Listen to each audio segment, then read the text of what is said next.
जिसमें मेहनत मजदूरी करते नन्हे मुन्ने बच्चे इस बात से ही नावाकिफ हैं कि आज चाइल्ड लेबर के खात्मे का दिन है। पाकिस्तान में एक अंदाजे के मुताबिक 2 करोड़ 10 लाख बच्चे चाइल्ड लेबर का शिकार हैं। चाइल्ड लेबर का शिकार बच्चे तालीम से तो महरूम हैं ही, साथ ही इनको अपनी जिंदगी जीने खेलने कूदने की भी फुर्सत नहीं, क्योंकि किसी का वालिद मजदूरी करता है तो किसी का रेडी लगाता है। इनके साहिबा को मिलने वाले 8-10 हजार से महीना गुजारना मुमकिन नहीं।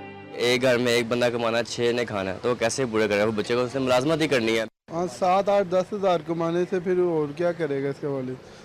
फिर इसको ज़रूरी भी है कि बच्चों को भेजना पड़ेगा, इसलिए छोड़ के जाते हैं। 9-10 साल की उम्र में जिंदगी के तल्ख हकाइक ने इन्हें इतना मजबूत कर दिया कि इन्हें काम करते देखकर लगता है अगर ये तालीम हासिल करते तो क्या न कर सकते थे। दुनिया में मुनफरिद मकाम बनाने की अहलियत रखने वाले बच्चे कहते हैं पढ़ने का शौक तो बहुत है पर फुर्सत नहीं। पढ़ने का शौक है, घर में कमाई भी लेकर जानी होती है। शौक है पर वैसे यहाँ पे कमाने के लिए कुछ आता हूँ। घर में अब्बू फौत हो गए, घर में पैसे नहीं है, मसाइल है, ये इसकी वजह से काम पे आता है।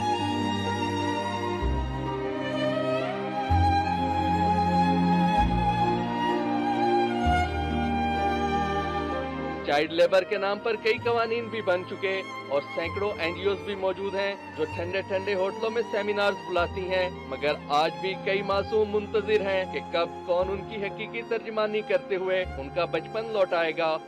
जी ये बात बिल्कुल दुरुस्त है कि कवानीन भी बन चुके और चाइल्ड लेबर के खात्मे के लिए इदारे भी मौजूद हैं, लेकिन ये भी गलत नहीं कि कानून बनाने वाले सबसे बड़ी इमारत के कुछ ही फासले पर चाइल्ड लेबर आज भी मुंतजिर है कि उनको उनका बचपन लौटाया जाए। कैमरामैन साद वकास के साथ